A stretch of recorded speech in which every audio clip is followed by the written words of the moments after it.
Pânico 6, o mais novo longa da clássica franquia slasher, tá chegando logo nos cinemas, o que quer dizer que tá na hora da gente dar aquela revisitada nessa icônica saga, relembrando os melhores momentos e falando um pouquinho das nossas expectativas para esse próximo filme. Para embarcar nessa review, prepare-se para encarar seus medos e bora comigo!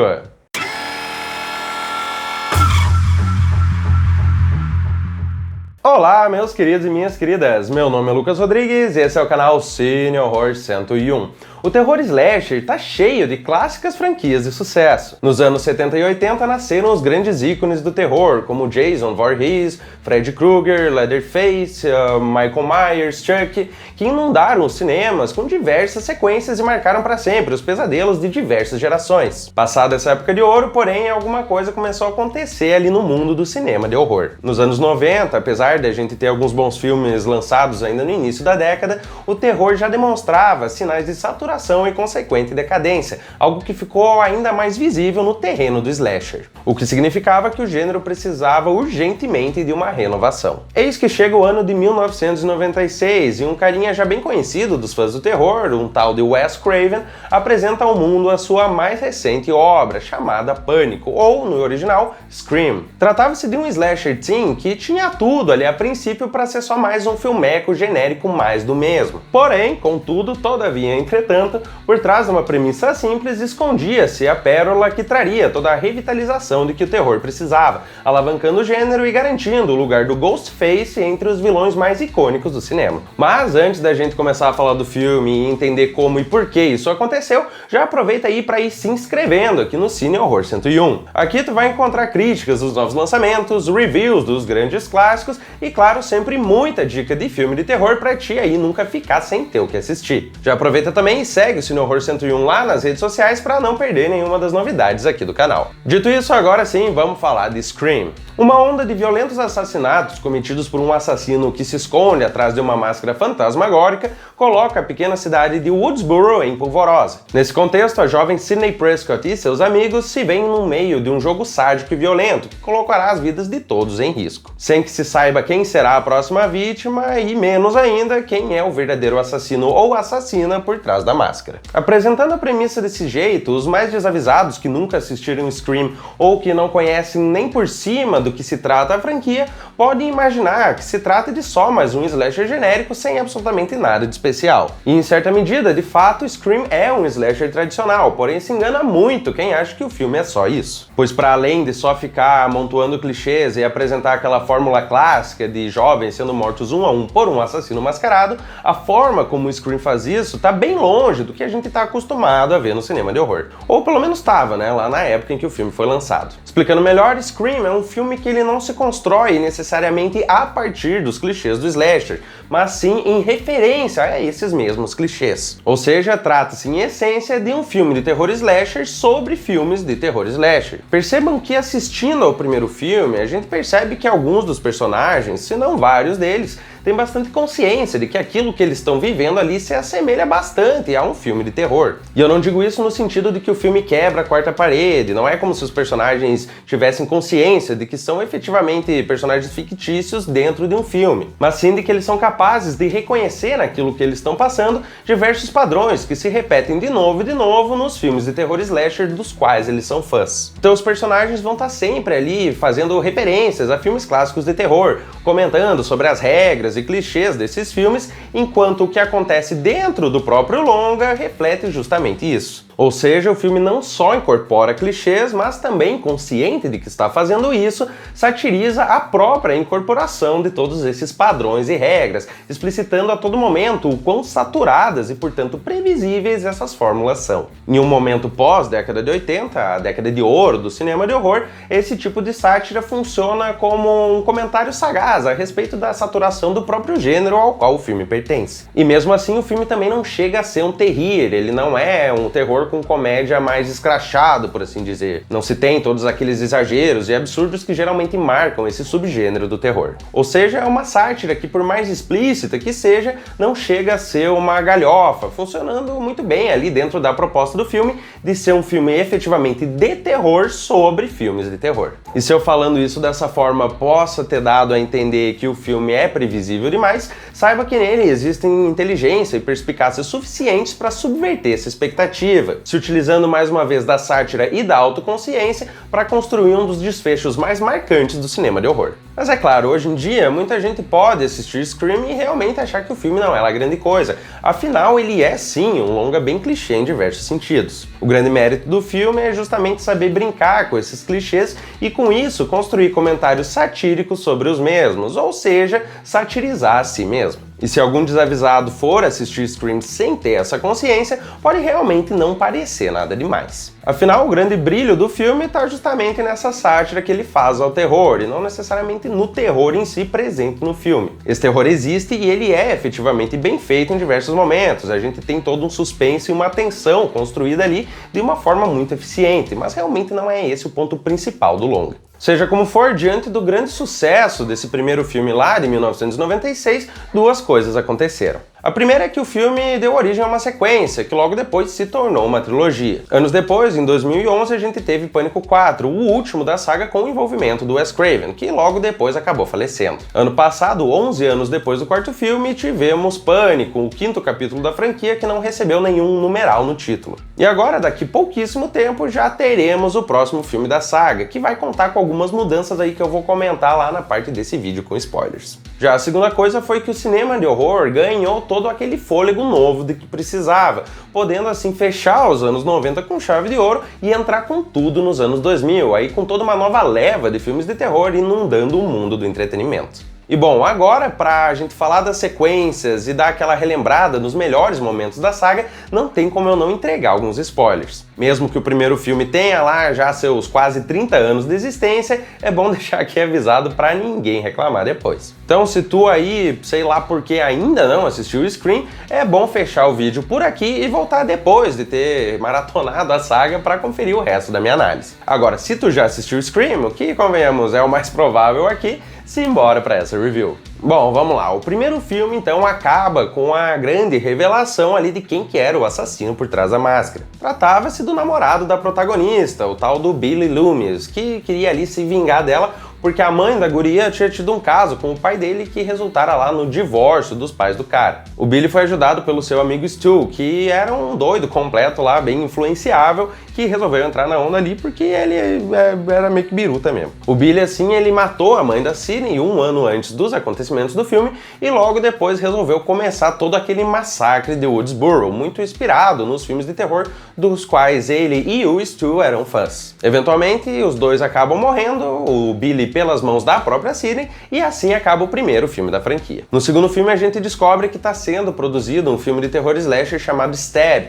que é baseado na história da Sidney e dos seus amigos. Aproveitando o momento do lançamento, um novo assassino assume a máscara de Ghostface e vai lá atrás da Sidney para tentar terminar o que o Billy e o Stu tinham começado. É interessante que com esse filme sendo uma sequência, toda aquela carga satírica que se tinha no primeiro é utilizada justamente para satirizar sequências de filmes famosos. Tem vários comentários ali sobre sequências serem geralmente uma porcaria que não chegam aos pés dos primeiros, com um dos personagens ali se esforçando para citar exemplos de sequências que foram melhores que os originais. Novamente, a gente tem toda aquela autoconsciência que marcou o primeiro filme, com os personagens tendo bastante noção de que alguém está tentando fazer meio que uma sequência real do que aconteceu no primeiro filme. E sendo assim, eles começam a tentar entender o que está acontecendo a partir das regras das sequências de filmes clássicos, o que dá todo um charme satírico e brincalhão do filme. E por atualizar toda essa vibe que a gente já tinha no primeiro filme para um segundo fazendo comentários sobre sequências, o filme consegue se manter relevante sem ficar chovendo no molhado, sem ser mais do mesmo. No final a gente descobre que os assassinos são novamente duas pessoas, né? A mãe do Billy, que queria se vingar da Sidney por ela ter matado ele, e um outro carinho meio maluco que a mãe do Billy se ofereceu para pagar os estudos em troca de uma certa ajuda. E é claro que eu nem preciso dizer que o cara também era completamente biruta das ideias, né? Então foi meio que um treco natural lá pra ele. Novamente, depois de muitas mortes e muito sangue derramado, os protagonistas conseguem derrotar os assassinos e a Sidney sai ilesa novamente. E bom, se no primeiro filme, que era um terror slasher, a gente teve uma sátira aos slashers, e se no segundo filme, que foi uma sequência, a gente teve uma sátira às sequências, faz todo sentido que o terceiro filme seja justamente uma sátira às trilogias. E assim, sendo novamente muito autoconsciente, o terceiro filme da franquia Scream se passa durante as filmagens do terceiro filme da franquia Stab, a franquia fictícia baseada nos acontecimentos do filme. Na história, o set de filmagens desse Stab 3 está sendo aterrorizado por um novo Ghostface, que tá matando a galera lá que participa do filme. A Sidney e os seus amigos se veem novamente forçados a entrar nessa história para tentar desvendar o mistério. A diferença é que aqui eles tentam fazer isso a partir do reconhecimento das regras ali que permeiam as trilogias clássicas, do que consistem os terceiros filmes, o que eles apresentam de novo, e tudo isso que vai guiando ali eles nas tentativas de tentar descobrir quem que tá por trás da máscara. No final, a gente descobre que o assassino era dessa vez apenas uma pessoa, um filho bastardo da mãe da Sidney que queria se vingar dela por ela ter sido a criança preferida e ele ter sido rejeitado. Para muita gente, esse terceiro filme é considerado o pior da franquia, algo que eu pessoalmente não entendo muito, porque eu gosto pra caramba desse filme. Ele tem uma pegada um pouquinho menos satírica que os outros, ele foca um pouco mais no terror em si, e eu até que acho isso legal. Mas eu admito, isso pode ter decepcionado uma galera que curtia justamente esse negócio de não se levar tão a sério que a gente tem nos primeiros dois filmes. Fora, é claro, que a gente já tá falando da terceira vez que essa história nos é apresentada. Por mais que tenha algumas mudanças e algumas novidades interessantes aqui e ali, trata-se de mais um filme que basicamente só repete o que a gente viu nos dois primeiros. Então, né, o negócio começou a ficar demais e eu acho que acabou não agradando tanto o pessoal. Bom, pessoalmente eu curto pra caramba esse terceiro filme. Se tu aí é da galera que não é muito fã do negócio,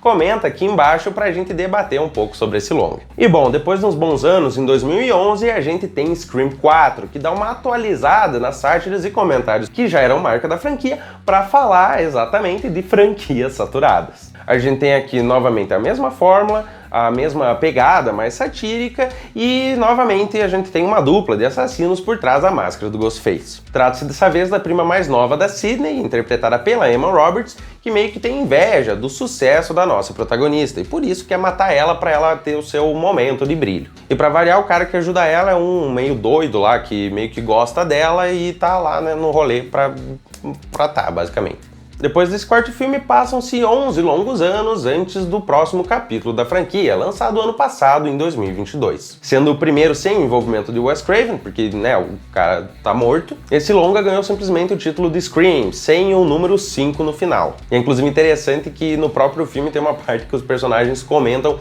sobre como é tosco essa vibe de tentar revitalizar a franquia sem botar numerais depois do título. E esse comentário por si já dá o tom dessas novas sátiras que o filme pretende trazer, dessa vez cutucando ali a galera que insiste em revitalizar franquias clássicas e principalmente os fãs chatos que nunca estão satisfeitos com o que sai de novo. E assim, pessoalmente eu acredito que esse quinto capítulo da franquia tem vários méritos, principalmente por introduzir novos protagonistas, né? Os personagens clássicos, a Sidney, a Gale e o Dewey, eles estão aqui sim, mas mais como coadjuvantes, eles só guiam os nossos novos protagonistas na sua tentativa de descobrir quem que tá por trás da máscara do Ghostface. E o modo como eles amarram esses novos personagens ao cerne da história clássica e como eles trazem de volta os personagens originais é simplesmente fantástico, fica um negócio muito natural, muito bem feito e que funciona, que é uma maravilha. Sem dúvidas, na minha humilde opinião, Scream de 2022 é um dos melhores capítulos da franquia, e com certeza o melhor exemplar dessa onda de revitalização de franquias clássicas que a gente tá vendo aí nos últimos anos.